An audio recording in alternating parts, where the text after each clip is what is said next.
Welcome to today's Q&A podcast, live streaming, whatever you want to call it. Open the window a little bit so we get some sunlight in here. How is everybody? By the way, welcome Jay. Jay, you were the first one. Jay, I think we kind of need some microphones for this so the audio quality could be a little bit better. What do you think? That's my question for Jay as to start this off. Anybody, feel free to ask questions. Text me at 203-590-8607. Got a couple of questions to respond to. But first, how was your July 4th? Did you do fireworks among the thousands and thousands of illegal fireworks off of every city? Did you see this weekend, there was something like 115 separate cases of shootings in New York City, and there was like a ton of deaths. So something is not working out. Something is not going well. And it's not going to end. Where are the police? There is no police anymore. What police? What police?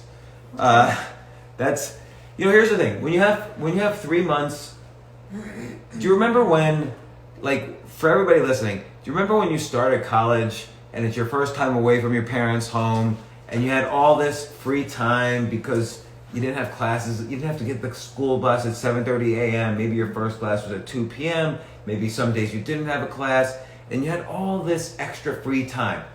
What was the first thing you did? You got into these incredibly stressful, semi-romantic relationships, and then suddenly it's your first experience. Everyone's cheating on everyone else, and everyone's gossiping, and everyone is angst-ridden.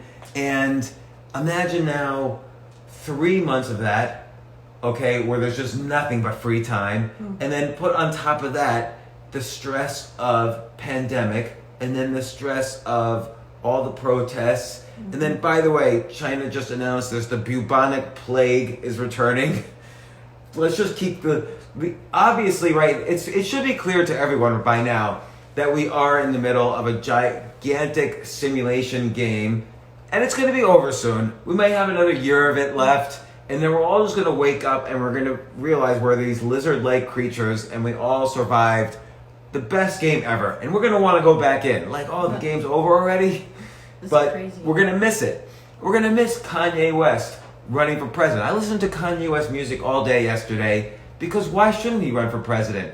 I mean, if you look at Kanye West, and by the way, I tweeted, here's 10 lessons from Kanye West. And a lot of people were upset. Don't be upset over a tweet. Like, I watched Nell Scovell, who's been on my podcast. She wrote a book about writing. She used to write for the David Letterman show. She wrote a book about it. And she was even tweeting, we've got to boycott The Gap. The Gap did a deal with Kanye West. We can't encourage this. What are they worried about? Is anybody actually worried Kanye West is going to be president of the United States? And if he is that so much worse than right now? Or what would happen if someone with Alzheimer's became president? There's really no good presidential solution.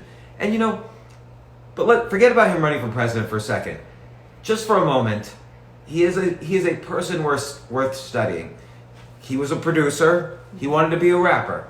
Everyone said, you can't be a rapper. Even his closest friend, his closest colleague, Jay-Z, said, Kanye, stick to being a producer. Stick to your day job. You can't be a rapper. He was a rapper. And once he was a rapper, he didn't just repeat the gangster rap styles of everyone else because he wasn't a gangster. He grew up in a middle-class neighborhood. So he combined gospel, orchestra, children's choirs, chain gang chants, rap, his own particular production style, and he started making hit after hit after hit. I think he's the third best-selling rapper of all time, the seventh best-selling digital artist of all time, with 150 million albums sold. So, then he wanted to get into fashion. Everyone wrote articles, huge articles. Kanye, stick to your day job. You're horrible at fashion. Last year alone, he sold $1.3 billion worth of shoes. He announced a deal with The Gap, and their stock went up $1 billion in seconds. So clearly, he's a very intelligent person. He speaks Mandarin. He used to live in China. Yeah, he used to live in China. As a child, sort of like, our kids. He half grew up in China, just like, Yeah. So, I mean, the guy has got some depth. People just don't know. They just think he's just this, rapper that all he does is music. And they think he's a little bit crazy. But so what? Everyone's crazy. Yeah. Clearly, he has some mental illness. But, okay, Joe Biden also has some mental illness. Donald Trump clearly has some mental illness. I don't know. I think Barack Obama was probably the most sane president we've had. I'm not saying that's good or bad politically, but in terms of like mental illness, probably he did not have. But like John F. Kennedy was some sort of, sex addict. He was constantly cheating on Jackie. LBJ was a complete psychopath. Did you know LBJ would have meetings while in the bathroom? So he'd be shitting while having meetings with all his aides in the bathroom. Nixon clearly had some mental illness, like he was addicted to lying and ultimately he had to resign. Gerald Ford was sane. Jimmy Carter was sane but a little bit weak. Reagan had Alzheimer's, we now know. Franklin D. Roosevelt, I don't know if he had a mental illness, but he was sick throughout his entire presidency. It's crazy. Calvin Coolidge probably did not have a mental illness, but he was very shy. Did I tell the story on here? So Calvin Coolidge was the president through the Roaring 20s. Oh. Every day, his only job, he would get down to his office and he would figure out budget items to eliminate, and that created, money ends up in only two places. It either ends up in private hands, like an individual's hands, or it ends up in the government. And so Calvin Coolidge, the more he would eliminate from the budget, the more money would end up in private hands, and that created the Roaring 20s. But Calvin Coolidge, he's president from 1922, I think, to 1929. He was the vice president under Warren Harding, who died in office, believed to be poisoned by his wife because he was cheating on her. So another mentally ill guy. So Calvin Coolidge never spoke. And so one time, his son brought a friend home from college to the White House. They're having dinner at the White House, and the friend said to President Coolidge, "Sir, I bet your son that you would say more than 2 words at dinner." And President Coolidge looked at him and said, "You lose." And those were the only words he said through the dinner, and the son won the bet. I love it. By the way, 2020, once again, could it get even worse? We had Bubonic Plague found in China the other day. Well, now also, because of Hong Kong, because of China, they're, remember that you showed me, where they were able to take from people from other countries if they say anything negative. Oh, yeah. So if you now say anything bad about China's treatment of Hong Kong, you're officially breaking... Or China. Or China. Or China. No, specifically related to China's Yeah. treatment of Hong Kong. That's against a law in China. And so you have to watch out for all the countries that have extradition treaties with China. Well, it's the extradition treaties with Hong Kong. See, they're the old ones. Ah. Because now that China has control of Hong Kong, now they're adding this little caveat to that, which is really scary, because like when it was just Hong Kong, that was one thing, right? Because everyone has that. Yeah. But now that China is in control. Right. So France, Italy, and Spain, for instance, have extradition treaties with Hong Kong, which means they have extradition treaties along with a whole bunch of other countries. with China. Right, but I'm thinking... And London, or England and does? Canada, but now Canada reversed it, and I think England is, because now China is also, they are threatening England right now. They did it last night. They were threatening them. If you do this... I'm telling you, crazy. We're in a simulation. Yeah. So basically you're saying, because you have constantly trashed China on these Instagram lives, I can't travel. if you go to England, China could say, we want to extradite Robin, and they're going to have to at least take you to trial there in England. You're going to be detained. Right. No traveling for us. We can't. Could we go back to the Netherlands? I like doing comedy there. I think we can. I'm not sure. I had to look at the list, but there's a long list. It'll all change, though. I mean... So listen up. If you're God and you're on this Instagram Live Q&A, here's what you do. Go to the computer that's marked 2020, pull out the plug, count for 15 seconds, put the plug back in, restart the computer. Maybe we need a reboot on 2020. It's getting them to be a little bit too much. Because then there was Bubonic Plague, then there's... Swine flu is around. Swine flu, Kanye West running for president. By the way, some good news, and then I'll start answering some questions. But some good news. First off, cases yesterday, new coronavirus cases in the United States are at a high. Daily new cases yesterday was 44,000. But here's the thing. We keep saying cases do not matter. The headlines are manipulating you to think whatever you want or whatever they want you to think. Daily new deaths in the U.S., I haven't even told you this. This is the chart for daily new deaths. I'm looking at it right now at Worldometers, which is where we always got our data.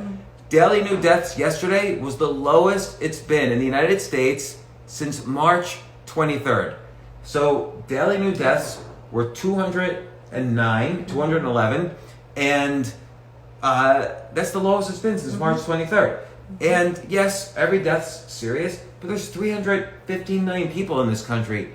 Yes, there were 211 new deaths. This is a horrible virus. Plus, we've Nobody been wants after to get... rioting. We've had, a lot of, people gathering together. There were more deaths from shootings in New York City yesterday than coronavirus, which is particularly sad because New York City had just broken the record of simultaneous days of no murders, and now every day now there's murders in New York City.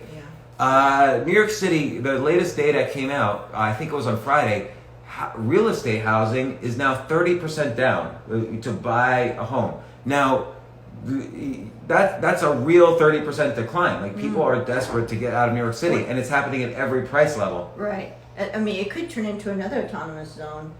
New York City? Who knows? You never know if there's no policing, if there's no rules. I do think, and I've had a bunch of conversations with people who've said the same thing. I don't know how it's going to work out, but I do think that the U.S. is going to divide up into more than one country, and we'll have kind of a common army. But I think basically the blue and the red states hate each other, and Texas hates everyone else. I think you're going to see... They wanted to secede anyway, so... Yeah, I think there's going to be... I think by 2007, 2027, you could see 3 different kind of, not countries, but like confederacies, where there's like a common navy. EU. Yeah, maybe, but there's no common army or navy for the EU. EU's not really a country. No, yeah, right. You need... Victoria agrees with me. Thank you, Victoria. Or at least another party. I want to talk about a couple other parties. Business idea of the day, and somebody says no, we don't. Well, who knows? I want to talk about kind of the BS headlines of the day. There are several. So I read there's this big cybersecurity conference that's happening.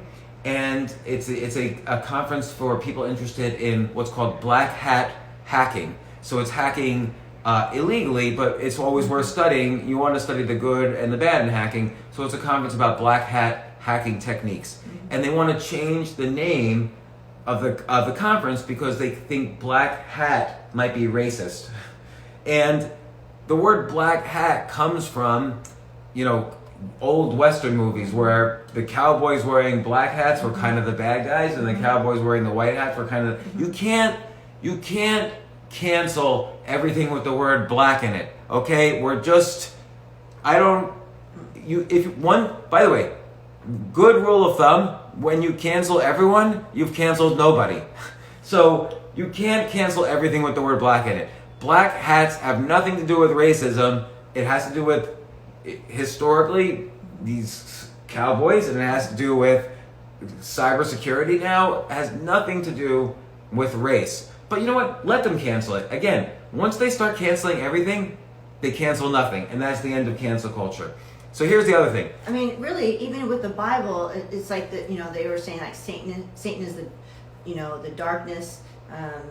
Jesus is the light. I mean, so there's a contrast. This has always been like a contrast, and it had nothing to do with anyone's skin color. Right.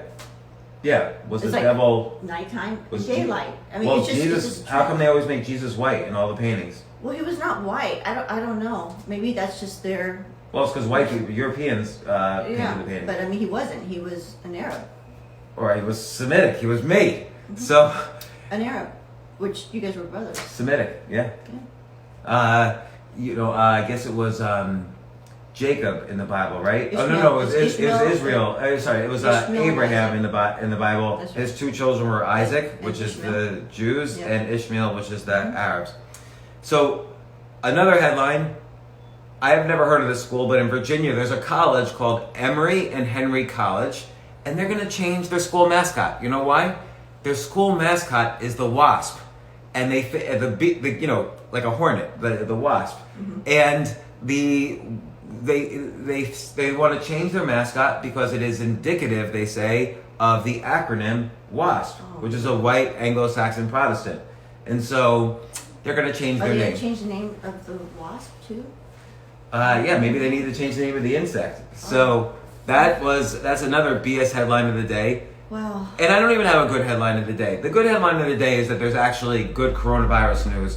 No matter what people say, just I know everybody turns on the news or goes to CNN.com or Fox News or MSNBC. No matter what anybody says about coronavirus cases surge, there's no vaccine, there's no immunity.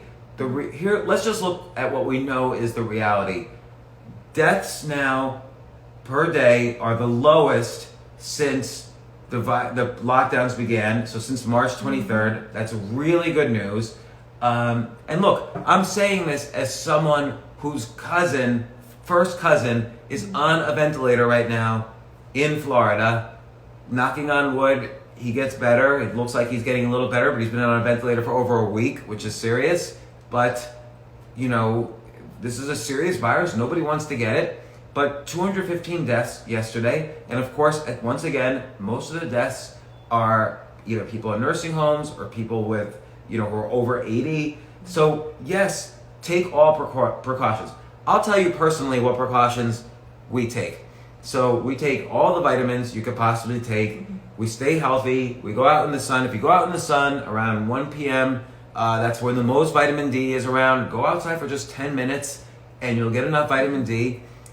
We don't take hydroxychloroquine, but I do take quercetin, Quercetin. I'm not recommending it, but if you Google quercetin and coronavirus, you could do your own research. I take quercetin with zinc. Quercetin has some similarities with chloroquine and hydroxychloroquine, so that's why I take it. And then we take a bunch of other supplements.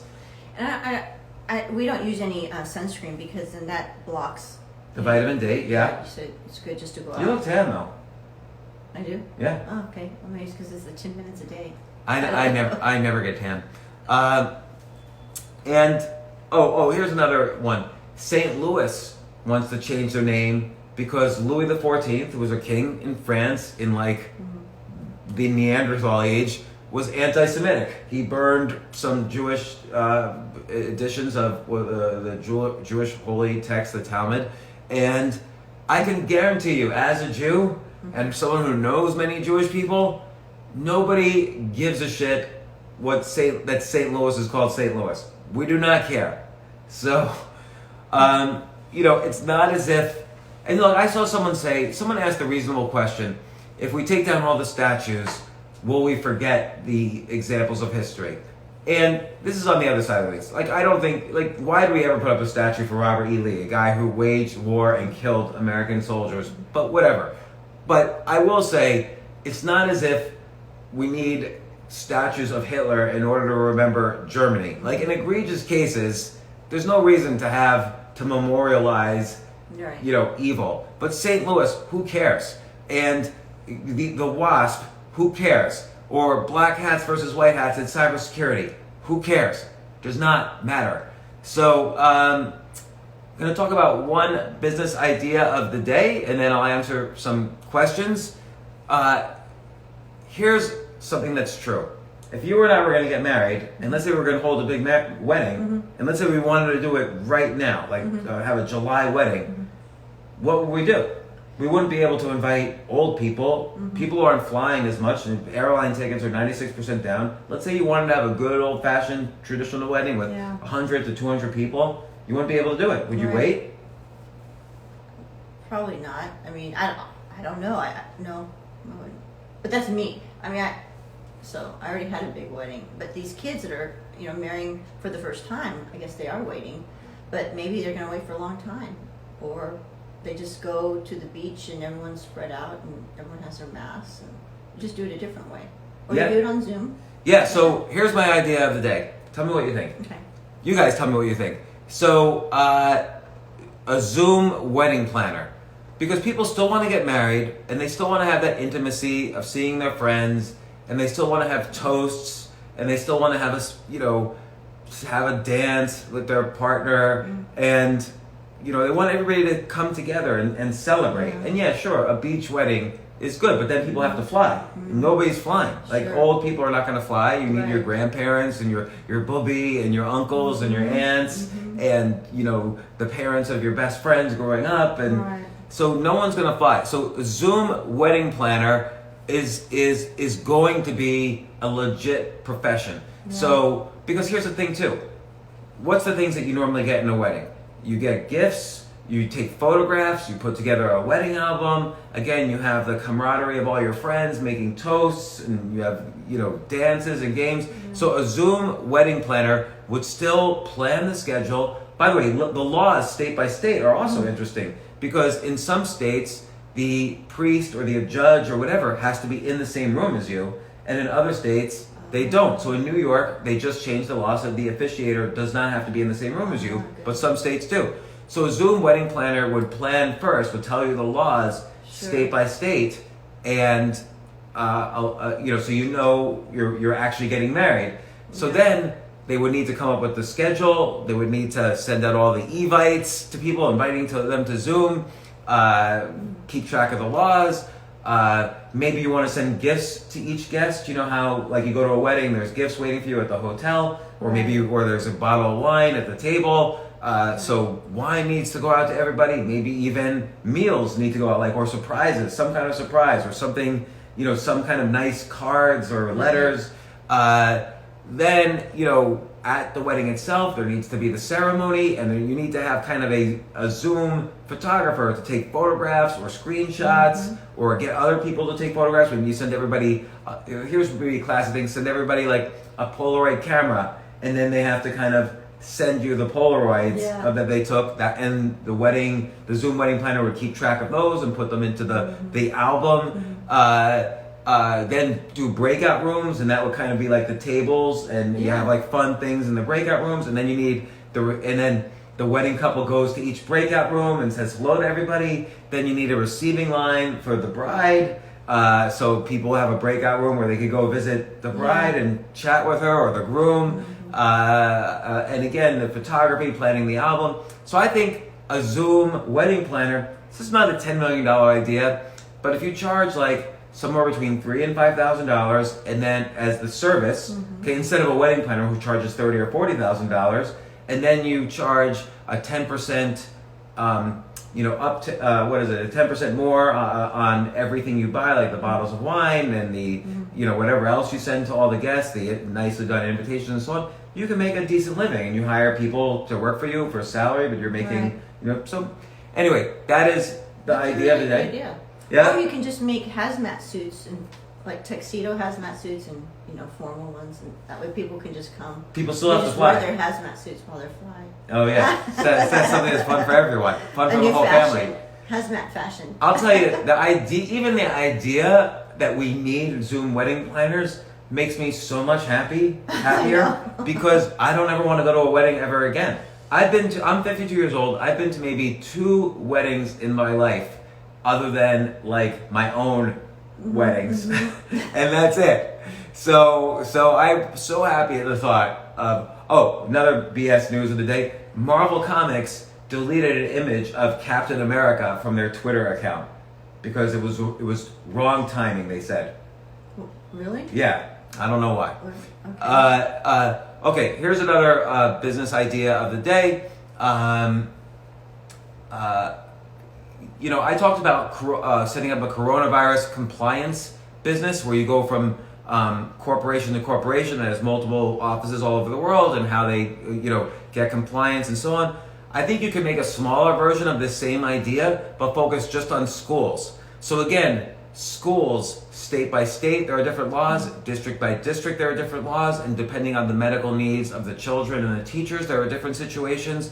But how do you disinfect all the surfaces? How do you teach remotely? How do you maybe rotate kids? So like, here's the morning kids, do these classes. Here's the afternoon kids, do these classes. You advise the district, what do you do with the morning kids when it's the afternoon and the parents can't pick them up yet? So I think doing coronavirus consulting for schools is going to be a critical, that will be a $1 billion industry. If you do that business, you can create, you can either do it for a living, it could be what's called a lifestyle business, or you can do it as a real big business, education consulting, for educational facilities, for coronavirus compliance.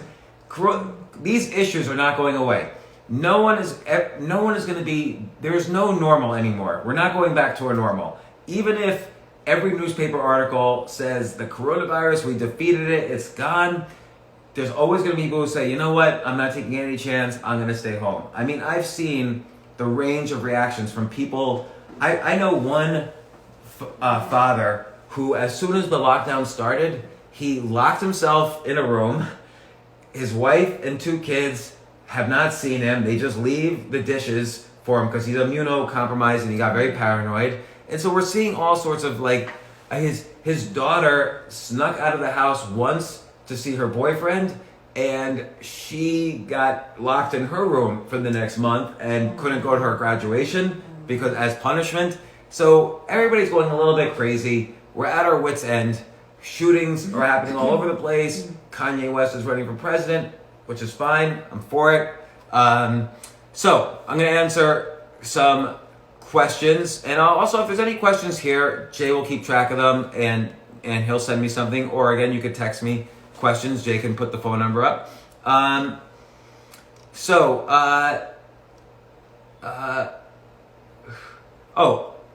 answered this already, but I'll answer it again because it comes up quite a bit.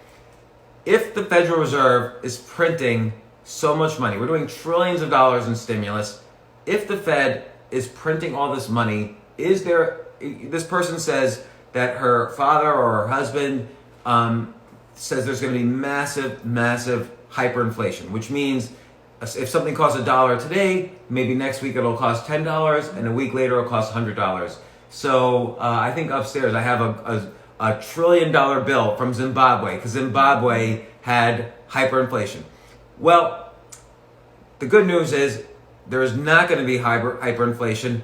Right now there is massive deflation. Don't forget, I just said houses in New York City are 30% down. In Zimbabwe or in Germany in the 1920s, you had to bring a wheelbarrow of currency to the supermarket just to buy food. Now, food, at the beginning of this pandemic, food prices were up because there was a supply shortage, but there's no supply shortage right now. There is no shortage at all. So prices of everything are down. Again, printing money doesn't cause hyperinflation. Let's just do economics lesson. The value of the dollar is like the value of anything else. It's a market. It's market driven. It's a function of supply and demand. So if you print more dollars, supply goes up. So maybe it means the value of the dollar goes down, which means inflation goes up. When inflation goes up, the value of the dollar goes down. Instead of the dollar being worth $1, it's worth a penny. That's hyperinflation. But there is much more supply of dollars, but the demand for dollars is incredibly high. So the rest of the world doesn't trust their own money. They want dollars. So they will trade their euros for dollars. They will trade their yen for dollars. China, which is going crazy right now, all the wealthy Chinese people, correct me if I'm wrong, they love to have dollars, right? Like all your friends from China, they're trading their yen for dollar or whatever it is, the renminbi for dollars. So the U.S. has a long way to go before there's hyperinflation. The key thing is, what has always helped the U.S.? The U.S. has the largest economy in the world, not just because we're such nice people, but because all technological innovation happens in the U.S. Also, one other thing, the U.S. is completely surrounded by oceans and Canada to the north, and Mexico to the south. So the U.S. is not really threatened by any other country. You can't really invade the United States. So it's very hard. And so the U.S. is not only relatively safe. And we're huge consumers. We're huge consumers, so everybody likes the U.S. dollar to be strong because we're the ones who buy everything in every other country. And everybody wants our dollar. We're the safe currency. The only currency maybe safer than the U.S. dollar is Bitcoin. Now that doesn't mean Bitcoin is you should buy it or sell it. The U.S. dollar is strong enough. Everybody wants the dollar. So the more people who want the dollar, that increases the demand.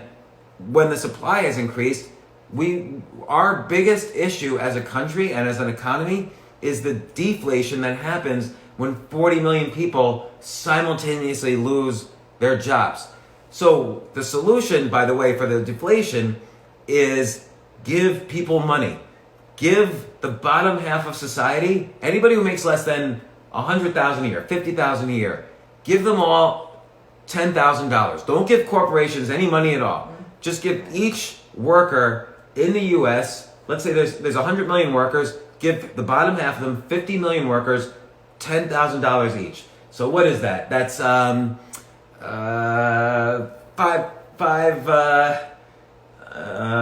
even know, $5 trillion. So no, yes, $5 trillion. So spend $5 trillion. Instead of spending $5 trillion bailing out Delta Airlines and Wells Fargo and AMC Theaters and Carnival Cruise Lines, spend $5 trillion. Heck, you know what? I'm not even fine with it. Do reparations. Do reparations for everybody who wants reparations. And then you will have enough money in the economy that there will no longer be deflation. There'll be enough demand that it'll keep inflation from going up too high and people will lend money to the U.S. And by the way, open the borders. Let immigrants come in, particularly if I will say this is how, I don't care what anybody thinks. Let people who have technology backgrounds and technology skills come in from whatever country they want, because the U.S. grows on the back of technological innovation. I don't know if you agree with that completely. I don't. Well, you look at every big... I just wouldn't do it. I mean, honestly, we are in war with China. There's just no way. No way. Look at the biggest companies in the world. So Google... They want to divide and conquer us. Google, Sergey Brin was an immigrant from Russia.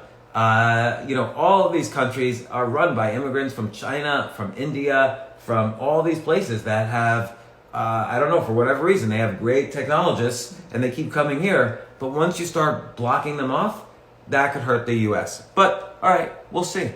Who cares? And I want to actually make it clear, too, that, I mean, there are people, most people in China they're great people and they're good people. It's the government that is just untrustworthy, so it's not like I'm against the Chinese. Oh, so then let's take all that. It's hard to figure out how to do that. I'll start you off. Let's just take everybody from Hong Kong and bring them in the U.S. Right, that would be great. And then let's everyone from any technical school, bring them in. Yeah, I don't know anyone that's from Hong Kong that wants to stay there now. It's really, really sad. Yeah, this is what I said last week. Let's just make Montana New Hong Kong. Let's change the name of Montana to New Hong Kong. Mm-hmm. Let all the Hong Kong people in, and they can be citizens automatically, and boom. The U.S. will be and like I said last week, let's bring all the Israelis into Wyoming, change Wyoming to New Israel. I'm sorry, person from Wyoming, and boom, this will be 50 years from now. The U.S. will be so far technologically advanced because we're kind of like people, third generation Americans. Okay, there are some good ones, there are some bad ones, but we're not the ones leading technology change. Yeah. You know what I mean? So again, the biggest companies in the world, I'll guarantee you, they were immigrants 3 generations ago. Yeah. Steve Jobs' dad, I think, was from Lebanon or Syria. So, right. His biological dad was Islam. The United States is made from immigrants. Yeah. All right, I will. Okay, someone asked about stocks. I will answer this question about stocks. If you were to invest an amount of money, say $100,000 picking large cap stocks, how confident am I on a scale of 1 through 10 that I would beat the market, that I would return better than the market? And I will say I'm a 9 or a 10. I'm 10 being the best. The reason is because I won't pick any stocks myself. I will just pick whatever stocks Warren Buffett is buying. And I'll tell you what he's buying in a second. But if you just pick Warren Buffett's stocks, you can't really go that wrong. And there was a study done. Somebody did a study. If you always pick the stocks that Warren Buffett picks, how well would you do? And on average, you would do 10% better a year than the market if you just pick if you just piggyback everything Warren Buffett just bought. So Warren Buffett's been doing a lot of selling lately, by the way. But he did buy 3 new stocks this quarter. He bought STOR, STNE, and PNC. And this is how clueless I am. I've even written about these and I forgot what they are. So STOR is a retail, it's a REIT, and they have 9,000 tenants in all commercial spaces all around the country for stores that are not, and they've done all this analysis, these stores are not really closing down, I don't know, and they give like a 4 or 5% dividend. And then STNE, I totally forgot what that is. By the way, if you bought that Wrap Technologies at any particular point when I've recommended it in the past 2 months, you would have done very well.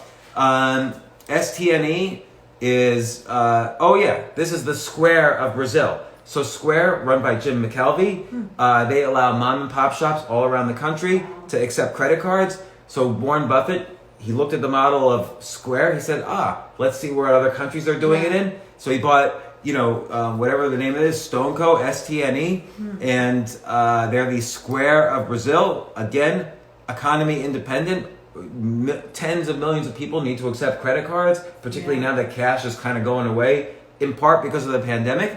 And PNC is not a small bank, but it's a regional bank. Regional banks tend to be a little safer than the JP Morgans of the world. They also give a 5% dividend. So those are 3 stocks by Warren Buffett. I am not owners of any of them. I'm not necessarily recommending them, but those are the stocks I would buy if I was trying to just beat the stock market and by piggybacking Warren Buffett. This is, by the way, this is incredibly valuable advice. It's valuable to know that research has shown that piggybacking Warren Buffett will help you beat the market. It is possible to beat the market. Most of your returns in the stock market over the past 100 years come from dividends, and all 3 of these stocks give nice, significant dividends that are higher than what you get from treasury bills. And it's good to know that Warren Buffett's buying them. He's done his research. And by the way, if he were to sell them, I would sell them. So let's see, another question. How do I deal with Twitter hate? Real Talk Tina, you missed the stocks. He said they're specifically StoneCo, STNE, and that is the Square of Brazil. And then STOR is a REIT, which gives a nice dividend. And PNC is a regional bank. And those are the 3 stocks. Someone says 1 to 10, how bullish am I on Bitcoin now? I would say I'm always a 10 long term. Right now I'm about a 5, but I think if there's ever a question about the US dollar, Bitcoin is going to skyrocket. I think everybody is looking at Bitcoin right now. All the smart money is looking at Bitcoin and saying, thank God Bitcoin exists. I am not in Bitcoin yet, is what they're saying. But if it didn't exist, I'd be scared. But Bitcoin is a good, safe place to put money if the dollar starts to flounder. Because where are you going to put money? What other currency are you going to put money in? You're going to put it in gold? How are you going to buy gold? You still have to go through a US broker, whereas Bitcoin is spread out all over the world. How about Ethereum? No, I'm not looking at the use cases of Bitcoin or Ethereum. I'm just looking at Bitcoin as a flight to safety for people who are scared about the US dollar. So like I said, I'm glad Bitcoin exists. By the way, I myself personally am moving some of my other cryptos into Bitcoin, but for now, on a scale of 0 to 10, I have it as a 5. I like Zcash, but I might even move my Zcash to Bitcoin just because I think Bitcoin might be a little safer. These are not recommendations. I'm just saying what I'm doing. It's different for everybody.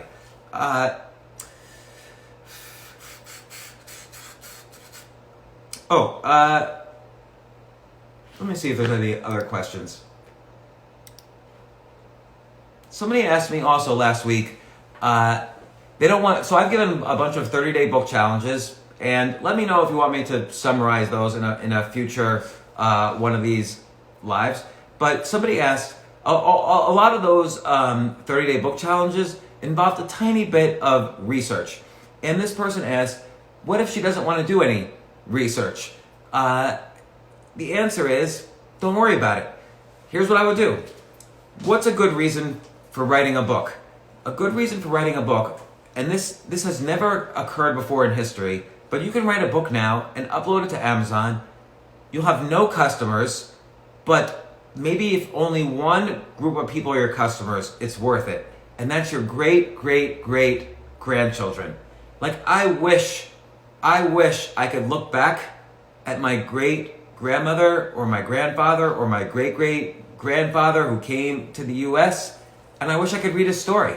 Like, I know I have one great great grandparent, and you probably have similar, where in order to get into the US, she was a 3-year-old, she hid in a trunk on the entire boat, and her parents just carried the trunk into the country. I don't know why they had to do it, but you know what? I'd like to know why they had to do it. I wish they had written a memoir. I know. So, and when you write a memoir, this is a key thing to remember. It's not just a list of facts. It's not just like on January 8th, 1900, I was born. On January 15th, I graduated. On January 30th, it is. No. Talk about how you felt each step of the way. Anyone who's lived in the past century has had problems. Start off with your problems. Like, oh, you grew up in the Great Depression. What did your parents have to do to make a living? What was the worst thing you saw in the Depression? What was the most horrible example of poverty that you either experienced or witnessed? How did you get through World War II? What were you scared? Like, people are scared right now. If you're writing a memoir right now, you wouldn't just say, oh, you wouldn't just list dates. March 16th, we were locked down. We stayed home. We ordered delivery. June 1st, we decided to stay locked down. You wouldn't just list dates. You would say, oh, I got scared. They were restricting us more and more. I was worried the virus was going to kill my old grandmother or my friends. And then I was worried when there was peaceful protests, and then there was rioters, and then there was the Chaz. I got scared, and this is why I got scared. Tell stories. A memoir, take the points in your life that were most painful and tell the story, how you got through it. Like, the arc of the hero is, think of Luke Skywalker. He wanted something, but he couldn't get it, so he was frustrated. He had a problem. And then something happened that was devastating. In Luke Skywalker's case, his parents were killed by Imperial stormtroopers, and then he meets this weird old guy. He meets this weird old homeless guy, Ben Kenobi, and Ben Kenobi's like, oh man, Luke, your daddy is the ruler of the universe. Let's go find him. And they go off on an adventure, and they meet more and more friends, and it's really scary, and he's scared all the time. And then he meets Princess Leia, and he escapes the Death Star, and more and more things happen. So tell the arc of the story and about each section of your life. Okay, and if you don't want to do it, just say it into a recorder, transcribe it, hand it to an editor. They'll edit it into nice language, and then you find a cover and you upload it to Amazon. It's very simple to write a basic memoir. You might not sell billions of copies, but I can guarantee you your great-great-grandchildren will want to read it. It's the only way they're going to hear your very unique, very special voice, and it's important to them because your story is their history. So, good. Yeah, that's a good idea. I mean, imagine like you have a family here from the 1600s. Wouldn't you like to know how they got here on Plymouth Rock or whatever? Are you a daughter of the Mayflower? Were they on the Mayflower? No. But you're a daughter of the American Revolution, right? Mm-hmm. Wouldn't you want to hear their story? Do you know any of their stories?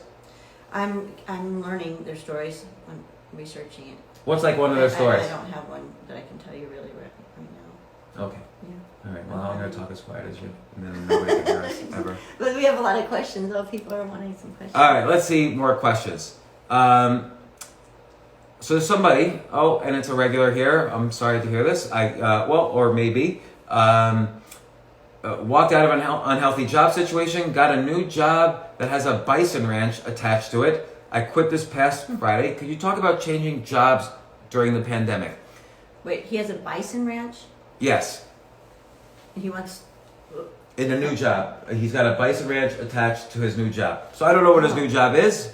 Maybe it's he works at a restaurant for buffalo, serving buffalo sandwiches. Bison, like, you can really do something with their milk. I mean, like they have yogurt. But bison's buffalo, right? Yeah. What's the difference in a buffalo and a cow? I'm an idiot. Well, one's a buffalo, one's a cow. Are they completely different animals? Yes. Is a buffalo a kind of cow? Is a buffalo like a No. bull? Anybody? No, it is a bull, but it's not that species.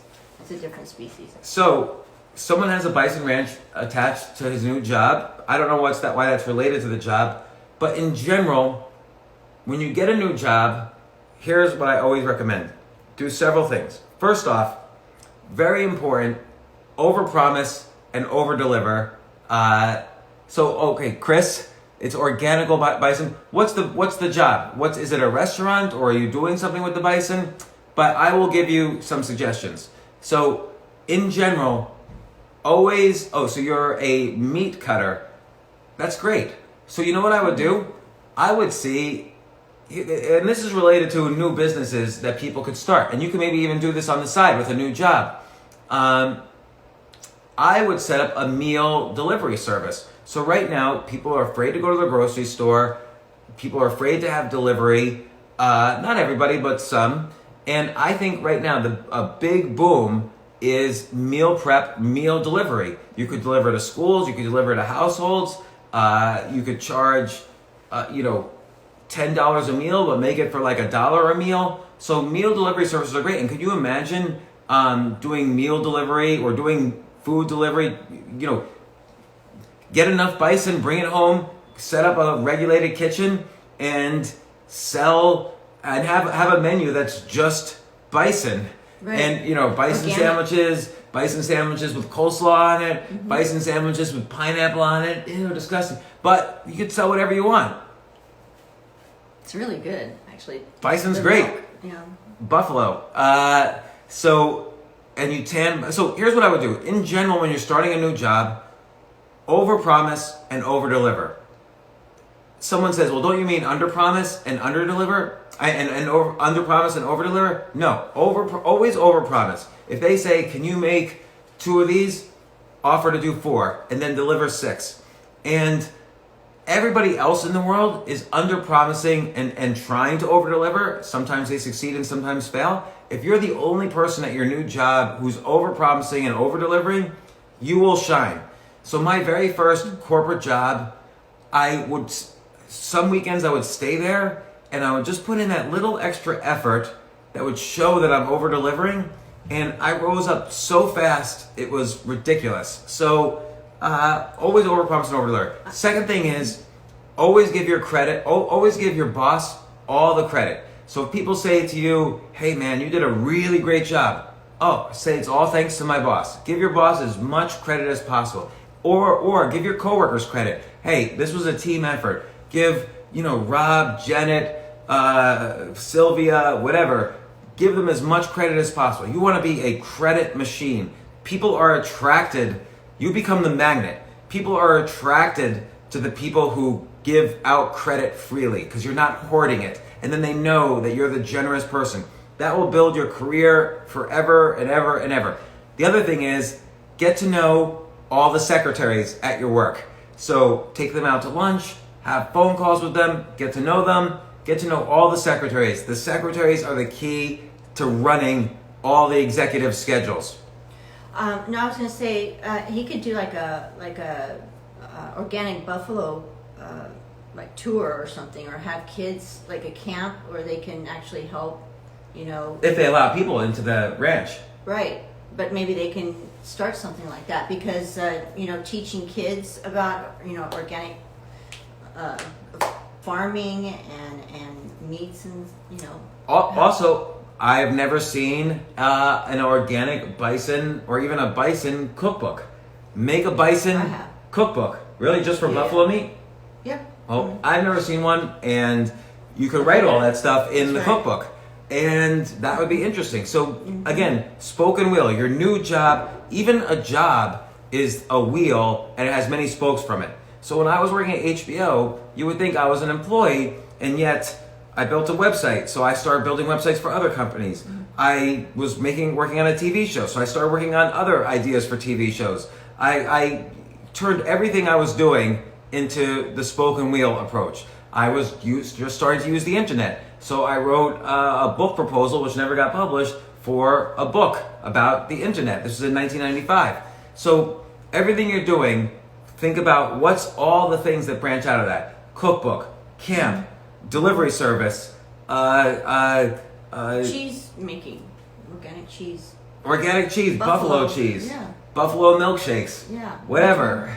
So yogurt. Buffalo yogurt is actually very, very good and very popular. Good? Mm-hmm. Where is it popular? Everywhere. Yeah. Here? But you don't eat yogurt, so you wouldn't know. I don't eat yogurt. Let me see. Let's see.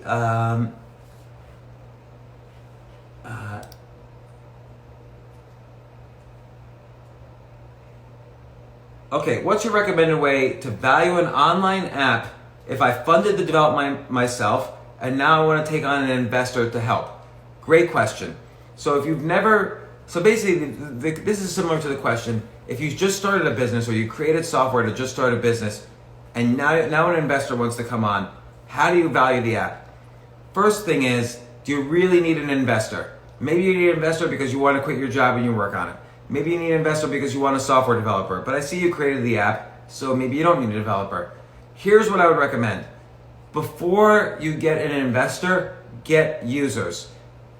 Very important for an investor is to know that there are users who love your app and who are willing to give a testimonial on it. Now, let's say your app is free and you don't quite have a business model yet. Still get as many users as possible. If you have 5,000 users, if you even have 100 users, that's better than having 0 users. It shows that 100 people are using your app on a regular basis, so the investor could say, oh, this is going to be good. If you have no users, do not raise money because there's no way to value your business. I mean, I'll tell you, I am self-funding a business right now, and I don't think I will take on an investor until I have about 100,000 users. Or if you're making money. So if you're doing, like, for instance, hypothetically, the coronavirus compliance business, and you have 3 corporations who have signed up for your coronavirus compliance business, and they're subscribing to your crates of gloves and masks and disinfectants, that's good too. If you're on track to make, a good 100,000 a year from your customers, now maybe you could raise, $500,000 at a $2 million valuation. Or if you have 100,000 customers for an app, okay, raise $1 million at a $3 or a $4 million valuation. If you don't know what those terms mean, let me know, and I could give a little bit more course on what I mean in terms of funding. But you're basically an app with no customers is worth nothing. An app with 1,000 or 10,000 customers might be worth between 2 and 3 million for fundraising purposes. Or a business-to-business service like coronavirus compliance, you need some customers and you need to show that the business can survive without you. That means there has to be some subscription. And then you usually value it at about 1 times what your potential revenues could be in the first year. So let's see. Hello, James and the beautiful Robin. I don't even know what the question is, but I just wanted to say that part. That's what this person says. Watch out, celeb crusher. Oh, female. Since you are the only other person I know who doesn't use a to-do list, please let me know how you keep your writings organized. It's a good question.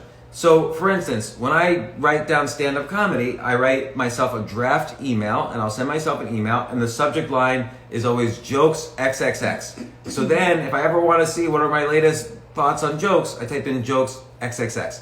When I was writing my book, Skip the Line, any idea or any writing I did for Skip the Line, I would just send myself an email and the subject would be Skip the Line or Skip the Line X. I have to have some way to identify it. So I just always am constantly sending myself email for different categories of writing. That's all you have to do, because then your Gmail becomes like this giant database of ideas. I've been using Gmail since 2005 or 2006. So I've got tens of thousands.